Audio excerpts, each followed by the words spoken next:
یہ جج کرنا ہوا آپ کی کسی بات کو. تو جب ہم بات کرتے ہیں حدیث قولی کے اندر تو وہ ایک حدیث ہے جی جس کے وجہ ہم کہہ سکتے ہیں کہ ان حدیث ان وچ the saying of prophet is mentioned. آپ سمپل ڈفرینس یاد رکھیے گا. جس میں بات کی گئی ہے وہ قولی ہوتی ہے اور جس میں ایکشنز دکھائے جا رہے ہوتے ہیں یا ایکشنز پہ مینشن کیے جاتے ہیں وہ حدیث فعلی ہوتا ہے. It is a hadith in which action of prophet is mentioned. پھر اس کے بعد ہمارے پاس تھرڈ فارم حدیث کیا آتی ہے؟ حدیث تقریری. اب یہ وہ حدیث ہے جس میں پروفٹ صلی اللہ علیہ وآلہ وسلم خاموش رہے کسی بھی بات پہ. ابھی کچھ یہاں پہ کہا جا رہا ہے کہ some time the holy prophet remain silent and give permission. کبھی کبھی ایسا ہوتا تھا کہ نبی پاک صلی اللہ علیہ وآلہ وسلم خاموش ہو جاتے تھے اور پرمیشن ان کی خاموشی پرمیشن ہی ہوتی تھی. اور کبھی کبھی یہ ہوتا تھا کہ آپ ارشاد فرما دیا کرتے تھے، کلیئر کر دیا کرتے تھے ہر بات کو. اب ایک ایگزامپل یہاں ہمارے پاس دی گئی تھی کہ سائلنٹ ایکسپلینیشن. ایک دفعہ ہوا یوں کہ ایک صحابہ جو تھے اور انہوں نے نا فجر کی نماز میں فرض نمازوں کے بعد سنت کی نمازیں پڑھنا شروع کی، یعنی کہ سنت پریئر آف فجر آفٹر دا اوبلیگیٹری پریئرز، یعنی کہ فرض ادا کر دیے. اب سنت کی جو تھے وہ پڑھ رہے تھے تو نبی پاک صلی اللہ علیہ وآلہ وسلم نے ارشاد فرمایا کہ آپ نے ایسا کیوں کیا؟ تو انہوں نے ارشاد فرمایا صحابہ نے کہ مجھ سے سنت رہ گئی تھی، سنت نماز رہ گئی تھی فجر کی، اس لیے میں اسے ابھی پڑھ رہا ہوں. تو آپ صلی اللہ علیہ وآلہ وسلم خاموش ہو گئے اور یوں انہوں نے اسے پرمیشن دے دی. تو یہ بھی حدیث تقریری کے اندر آتا ہے. اب جب ہم حدیث سے تقریری کے اندر ایکسپلینیشن ود ایکشن کی جب بات کرتے ہیں تو یہاں بھی ہمارے پاس ایک ایگزامپل آتی ہے کہ during an expedition the Muslim army out of starvation had to eat from dead massive fish amber that died outside the sea. اب جب ایکشن کی بات آ رہی ہے تو یہاں پہ ہمیں بتایا جا رہا ہے کہ ایک غزوے کے اندر مسلمان بھوک سے نڈھال ہو گئے تو وہ انہوں نے مردہ مچھلیاں کھانا شروع کر دیں. مطلب جو باہر مچھلیاں تھیں تو اس مچھلی کا نام کیا تھا؟ امبر. امبر جو تھی وہ سمندر سے باہر مری ہوئی پڑی ہوئی تھی تو انہوں نے وہ کھانا شروع کر دیں. اب جب پروفٹ صلی اللہ علیہ وآلہ وسلم نے ارشاد فرمایا کہ اگر کچھ بچ گیا ہے تو مجھے بھی دے دو. یہ جی ایکسپلینیشن ود ایکشن تھا، یعنی کہ آپ نے رضامندی ظاہر کی کہ آپ کھا سکتے ہو اسے. شمائل نبوی ہے جی ہمارے پاس. یہ وہ حدیثیں ہوتی ہیں جن میں ہیبٹس اور مورل اور physical attribute of prophet are mention. اب یہاں پہ ہمیں اگزامپل دی گئی کہ حضرت عبداللہ بن عباس says that the messenger of Allah, peace be upon him, was the most generous of the all people. صحیح بخاری کے اندر تھی جی ہمارے پاس یہ اگزامپل. اس کے بعد جی ہم بات کرتے ہیں ڈیفینیشن آف علم اصول الحدیث، یعنی کہ علم اصول الحدیث کے اصول حدیث کے تعریف بیان کریں. جو آرٹ ہوتا ہے نا حدیث کا، اس کا مطلب کیا ہے؟ دا آرٹ آف حدیث mean to know the rule and regulation through which the document and information of the text are known, اور to be able to know the narrator and narrator and their circumstances on the basis of which the decision to accept or reject the hadith is made. یعنی کہ اس کا مطلب یہ ہوا کہ جب آپ حدیث کے بارے میں بات کر رہے ہیں تو آپ کو پتہ ہونا چاہیے کہ اس کے رولز اور ریگولیشنز کیا ہیں، آپ نے وہ حدیث کس بک سے پڑھی ہے، وہ انفارمیشن آپ نے کہاں سے لی ہے، آیا جو وہ بیان کر رہا ہے وہ اس مستند ہے کہ یا نہیں. یہ ساری باتوں کو دھیان رکھتے ہوئے ہم حدیث کو دیکھتے ہیں. اس کے بعد ہی ہم کہہ سکتے ہیں کہ یہ حدیث درست ہے یا یہ حدیث غلط ہے.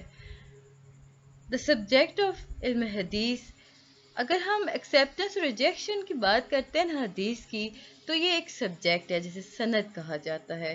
یہ مطلب یوں کہہ لیں کہ سند اینڈ ٹیکسٹ، یعنی کہ سند و متن آف حدیث ہوتا ہے. یہ جو قابل علماء ہوتے ہیں، مسند علماء ہوتے ہیں نا، وہ آپ کو اس کی سند دیتے ہیں کہ آیا یہ حدیث تھی یا نہیں. اس پروسیس کے اندر نا وہ کریکٹ انفارمیشن دیتے ہیں جی عالم دین وہ دیکھتے ہیں کہ یہ اس حدیث کے بایوگرافیز دیکھیں گے، سچویشن دیکھیں گے، پھر وہ دیکھیں گے کہ محدثین نے اس بارے میں کیا بات کی ہے. وہ اپنا یوں سمجھ لیں کہ they left no stone unturned, یعنی کہ وہ کوئی ذرا سی بھی کمی نہیں چھوڑتے یہ بات جاننے کے لیے کہ آیا یہ حدیث درست ہے یا نہیں. اب یہاں پہ ہم بات کرتے ہیں if there left any deficiency due to human error. اگر یہاں سے غلطی سے بھی کوئی غلطی ہو جائے، دیکھیں انسان تو غلطی کرتا ہے، تو دو چیزیں اپنے دماغ میں رکھا کریں حدیث کو پڑھتے ہوئے کہ آیا یہ حدیث اگینسٹ ہے قرآن کے یا سنہ کے. اگر اگینسٹ ہے تو وہ غلط ہے، نہیں ہے تو وہ درست ہوگی. there should be nothing against Quran and سنہ. there should be nothing against the established fact of knowledge and reason. آگے ہم بات کرتے ہیں جی accepted اور rejected حدیث. accepted حدیث کیا ہے؟ وہ حدیث جو کہ obligatory ہوتی ہے، جس پہ عمل کرنا لازمی ہوتا ہے، وہ حدیث ہوتی ہے جس پہ ہم آسانی سے عمل کر سکتے ہیں. ریجیکٹڈ وہ حدیث ہوتی ہے جن پہ کام کرنا مشکل ہو جاتا ہے، یعنی کہ ناممکن ہوتا ہے. اب ہم جب ٹائپس حدیث کی ایکسیپٹڈ اور ریجیکٹڈ کی بات کر رہے ہیں تو ہم اب دیکھیں گے کہ ٹائپس آف ایکسیپٹڈ حدیث کتنی ہیں. فرسٹ ون ہے جی ہمارے پاس ساؤنڈ ان اٹ سیلف. اس حدیث کے اندر 5 کنڈیشنز آتی ہیں جس کے بعد ہمیں پتہ چلتا ہے کہ آیا یہ حدیث ٹھیک ہے یا نہیں. فرسٹ ون ہے جی کہ جو چین ہے وہ ٹرانسمیشن مسٹ بی کنیکٹیڈ، یعنی کہ ہر نریٹر جو ریسیو کر رہا ہے نا حدیث، وہ ڈائریکٹلی کر رہا ہے جی جو اسے حدیث بتا رہا ہے. یعنی اگر فرض کریں ایک حدیث حضرت عمر فاروق سے آپ نے اخذ کی ہے، وہ جس انسان نے اخذ کی ہے وہ آگے جا کے بتائے گا کہ میں نے ماخوذ کی تھی حضرت عمر سے. تو یہ وہ ایک چین ہوتی ہے جس سے ہمیں پتہ چلتا ہے کہ اوکے یہ حدیث یہاں سے لی گئی. Every narrator should have perfect memory. ہر بتانے والے کی میموری بہترین ہونی چاہیے. وہ حدیث کو رائٹنگ یا میموری میں اپنے پاس سیو رکھتا ہے. حدیث جو ہوتی ہے وہ شاذ نادر یعنی ریئر نہیں ہونی چاہیے، یعنی کہ ایسی حدیث نہیں ہونی چاہیے جس کے بارے میں کسی کو بھی نہ پتا ہو. اس میں کوئی بھی ہڈن فلا نہیں ہونا چاہیے حدیث کے اندر، مطلب حجت نکالنے کا چھوٹا سا ذرا سا بھی برابر کا کچھ بھی پوائنٹ نہیں ہونا چاہیے. It is compulsory to follow the correct حدیث. یہ ضروری ہے کہ ہم صحیح حدیث کو فالو کریں. اب ہم جب ایک حدیث سنتے ہیں تو ہمارے اوپر ذمہ داری آ جاتی ہے کہ ہم ایکسپرٹ سے معلوم کریں. اصول فقہ کو دیکھیں تو یوں شریعہ جو ہوتی ہے نا، اگر ہم بات کرتے ہیں this is one of the proof of the شریعہ and the Muslim should not try to abandon it. Second ہے جی ہمارے پاس sound from some other reason. جب ہم بات کر رہے ہیں ون چین کی، یعنی کہ ایک اچھی حدیث جو ہوتی ہے وہ ون چین ہوتی ہے. یہ جو حدیث ہوتی ہے یہ پروموٹ کی جاتی ہے from level of good to the level of صحیح، یعنی کہ ایک لیول آف گڈ سے لے کر لیول آف صحیح تک یہ چلتی ہے حدیث. کیونکہ اس کے پیچھے مطلب صحیح لغاری ہوتی ہے. مطلب صحیح لغاری مطلب لغاری یا لغیرہ، سوری میں لغاری کہہ کیوں، یہ لغیرہ ہے، صحیح لغیرہ، یعنی کہ اس کے پیچھے اچھی ریزنز ہوتی ہیں. یہ اٹین کرتی ہے جی لیول آف ہیلتھ کو ایز اے ریزلٹ. اب جب ہم گڈ ان اٹ سیلف کر رہے ہیں تو یہ حدیث جو ہوتی ہے جس میں نریٹر ہوتے ہیں وہ خفیف الضبط، یعنی کہ having not so good memory. یہ وہ حدیث ہے جو مختلف نریٹر سے آتی ہے، جو بیان کر ہوتے ہیں ان کے بارے میں مشہور ہوتا ہے کہ وہ ان کے میموری اتنی اچھی نہیں ہے. تو جو ریزلٹ ہوتا ہے یہ ساؤنڈ صحیح حدیث کہلاتی ہے. Good for some other reason, حسن وغیرہ کا ہمارے پاس آ گیا جی. یہ وہ حدیث ہوتی ہے جس کے اندر سیورل چینز آف ٹرانسمیشنز ہوتے ہیں. ہر جو چین ہوتی ہے اس کے اندر سلائٹ ویکنیس ہوتی ہیں، بٹ جو یہ ویکنیس ہوتی ہیں کمپنسیٹ کی جاتی ہیں ملٹیپل چین آف ٹرانسمیشن کے تھرو. تو یوں اس حدیث کو بھی ہم حسن وغیرہ ہی کہیں گے. اب ویک حدیث کون سی ہوتی ہیں؟ اب یہ وہ ہیں جن کا ہمیں ٹرانسمیشن میڈیم کا پتہ ہی نہیں ہے. یہ مطلب نریٹر کو ہمیں یہی نہیں پتا کہ وہ آدمی کون تھا جس نے یہ حدیث بیان کی تھی، یعنی کہ اسے کس نے بتایا تھا یہ ساری چیزیں، ہمیں اس کی بیک گراؤنڈ ہسٹری نہیں پتا ہوتی۔ اب یہاں بھی ہمیں 2 پوائنٹس بتائے گئے ہیں کہ حدیث ویک کیسے ہو سکتی ہے۔ فرسٹ ون ہے کہ the omission of the narrator at some point in the chain of narrator، یعنی کہ کہیں نہ کہیں ہمیں وہ نریٹر خود بھی ذرا ہو جاتا ہے، مطلب ڈاؤٹ فل ہو جاتا ہے، اسے خود سمجھ نہیں آ رہی ہوتی، وہ کہیں نہ کہیں وہ شک محسوس کرتا ہے یا بنا دیتا ہے حدیث کے اندر۔ جو کوالٹی ہوتی ہے نا وہ مسنگ ہوتی ہے حدیث کے اندر، تو اس سے ہمیں اندازہ ہو جاتا ہے کہ یہ حدیث صحیح نہیں ہے۔ اس کے بعد ہے جی ہم ریجیکٹڈ حدیث کی طرف بڑھ رہے ہیں، یعنی کہ متروک اور مودع، فیبریکیٹڈ اور ابڈن۔ اب جب ہم بات کرتے ہیں ابینڈنڈ کے اندر، یعنی متروک حدیث کون سی ہوتی ہیں؟ یہ وہ حدیث ہیں جن میں نریٹر جو ہوتا ہے وہ جھوٹ بول رہا ہوتا ہے، یا یوں کہہ لیں کہ حدیث whose narrator lies in common talk۔ یہ وہ حدیث ہے جو کہ جو انسان بیان کر رہا ہے نا وہ اپنی زندگی میں مسلسل جھوٹ بول رہا ہوتا ہے۔ جو محدثین ہوتے ہیں نا وہ اسے ریفیوز کر دیتے ہیں، کیونکہ نریٹر جھوٹ بول رہا ہے تو لازمی بات ہے کہ جو ہر بات پہ جھوٹ بول رہا ہے وہ حدیث میں کیسے سچ بولے گا۔ اس کے بعد ہے جی فیبریکیٹڈ حدیث۔ اس قسم کی حدیث کے اندر نا جب یہ پروو ہو جاتا ہے کہ اس کے اندر جھوٹ ہے، یا یوں کہہ لیں کہ in the term of hadith, when it is proved that a narrator has defect, that he lies about the messenger of Allah and attribute fabricated thing to him, his narration is called fabricated۔ جب ہمیں پتہ چل جاتا ہے اس حدیث کے اندر کہ جو بتانے والا ہے وہ جھوٹ بول رہا ہے، وہ بہتان لگا رہا ہے، وہ غلط بیانی کر رہا ہے نام لے کر نبی پاک صلی اللہ علیہ وآلہ وسلم کو، تو اس قسم کی حدیث کو ہم فیبریکیٹڈ حدیث کہتے ہیں۔ اس کے بعد ہے جی ہمارے پاس موڈیول 338 موڈیول 3 چل رہا ہے، پارٹ 38 ہے جی اس کا۔ اب جب ہم انٹرپریٹیو سٹیٹس دیکھتے ہیں نا holy prophet peace be upon him کا، تو ہم یہاں پہ پتہ ہمیں یہ چلتا ہے کہ اللہ نے میسنجر آف اللہ یعنی کہ حضرت محمد پیس بی اپان ہم کو اتھارٹی دے دی کہ وہ قرآن کی تشریح کرے، وہ اسے بیان کریں۔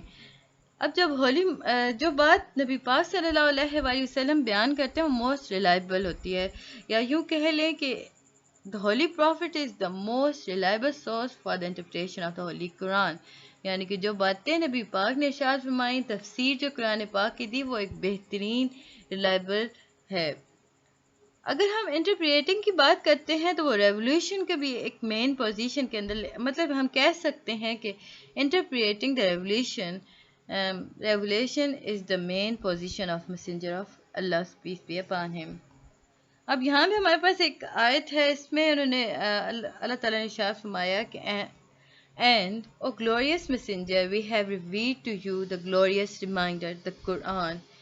اے عظیم پیغمبر، ہم نے تم پر ایک عظیم کتاب اتاری جس کا نام تھا جی قرآن پاک، تو that you may explain clearly to the people، تو آپ اس بات کو ایکسپلین کر دیں، بیان کر دیں لوگوں کو۔ اب کیا بات ہے جی؟ وہ بات ہے دا میسج اینڈ کمانڈمنٹ، یعنی کہ جو میسج جو حکم میں بھیج رہا ہوں، یہ اللہ تعالیٰ ارشاد فرما رہے ہیں کہ وہ آپ اسے بیان کر دیں لوگوں کو، اور انہیں بتائیں کہ میں ایز اے پیغمبر آپ کی طرف بھیجا گیا ہوں اور یہ کتاب مجھ پر نازل ہوئی اور اس میں یہ باتیں ہیں۔ اس آیت کی وجہ سے ہمیں پتہ چلا کہ نبی پاک صلی اللہ علیہ وآلہ وسلم کے پاس لیجسلیٹو اتھارٹی تھی۔ بہت ساری ایسی قرآن پاک کے اندر حدیثیں آیتیں ہیں جس پہ ہمیں پتہ چلتا ہے۔ ایک آیت ہمارے پاس یہ کافی مشہور ہے اور یہ آپ کی آئے کی who enjoin on them virtues and forbid those vices۔ اس کے بعد جی اگلی ہم ڈیوٹی دیکھتے ہیں میسنجر آف اللہ المائٹی کی، تو وہ ہے جی declare good thing as permissible and bad and dirty thing as impermissible, یعنی کہ آپ کی ایک اور ڈیوٹی تھی کہ لوگوں کو بتانا کیا چیز حلال ہے اور کیا حرام ہے، یعنی کہ کیا چیز اچھی ہے اور کیا چیز بری ہے۔ یہ جو ڈیوٹی ہے یہ سیپریٹ کرتی ہے، ڈسٹنٹ کرتی ہے، مطلب یہ اللہ تعالیٰ کے حکم کے بارے میں بتا رہی ہے۔ اگر حلال اور حرام کی ہم بات کرتے ہیں تو اللہ تعالیٰ حرام کے بارے میں کیا حکم دے رہے ہیں اور حلال کے بارے میں کیا حکم دے رہے ہیں، تو یہ ساری اس کے بارے میں بات کی جاتی ہے۔